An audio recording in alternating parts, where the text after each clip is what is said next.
মেলা ভিআইপিদের জন্য যে জায়গা ছিল সেইখানে দেখা যাচ্ছে সম্পূর্ণ ফাঁকা, এবং সাধারণ মানুষের জন্য দেখা গেল আপনারা তো প্রথমতই বলি ঘটনাটা অত্যন্ত দুঃখজনক, কিন্তু আপনারা দেখেছেন যে এতদিন ধরে কুম্ভ চলছে এবং মহাকুম্ভ 144 বছরে একবার আসে, সবই ঠিক আছে।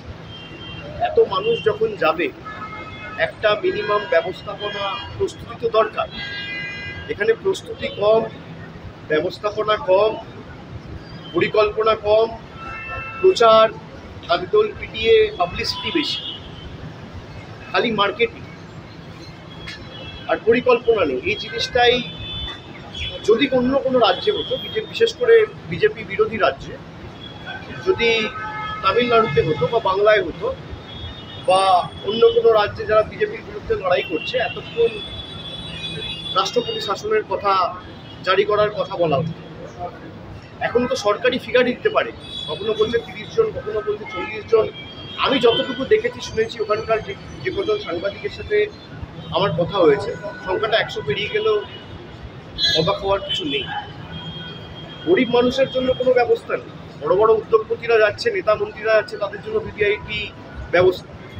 এ দুঃখের তো, সবার সে অধিকার রয়েছে।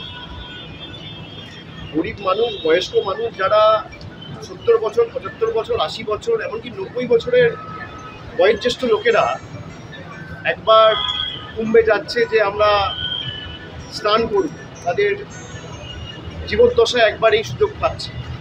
তাদের জন্য কোনো ব্যবস্থা নেই। বড় উদ্যোগপতি যারা যাচ্ছেন তাদের জন্য ব্যবস্থা রয়েছে, পুলিশ তাদেরকে খাতির করে গিয়ে নিয়ে যাচ্ছে, প্রশাসন তাদের পাশে রয়েছে, গরিব মানুষের পাশে নেই। সুতরাং প্রচার বেশি আর প্রস্তুতি কম হলে যা হয়, দুর্ভাগ্যজনক, বেদনাদায়ক। আমি আশা করব এই ঘটনাগুলোর থেকে এরা শিক্ষা নেবে, কিন্তু বিজেপি কোনো ঘটনা থেকে শিক্ষা নেয়। এরা ভাবে যে আমরা দেশটাকে কিনে রেখেছি, আর সংবাদ মাধ্যম তো এদের হাতে, যা বলবো তাই চলবে।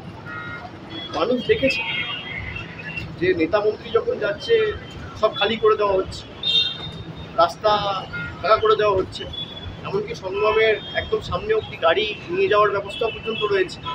এগুলো কোনোদিন অ্যালাউ করা উচিত না। আমরাও তো এখানে গঙ্গাসাগর করেছি, আমাদের রাজ্য সরকারও তো করেছে, তাই নেই করে 14 বছর সরকার ক্ষমতায়।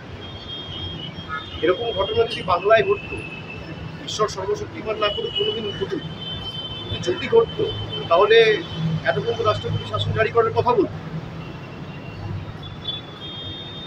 আমার বলার কিছু নেই, মানুষ দেখছে। দিল্লি মসনাদে কি আবার কেজরিওয়াল বলেছিলাম, দেখা যাক। দেখুন, আমি তো দিল্লির ভোটার না। আমরা চাই খালি দিল্লি বলে নয়, যেখানে বিজেপির বিরুদ্ধে যারা সর্বশক্তি প্রয়োগ করে লড়াই করছে তারা জিতুক, তারা শক্তিশালী হোক। আমরা তো ইন্ডিয়া জোট হওয়ার প্রথম দিন থেকে এই কথাটাই বলে এসেছি, আজও কোনো ব্যতিক্রম নয়।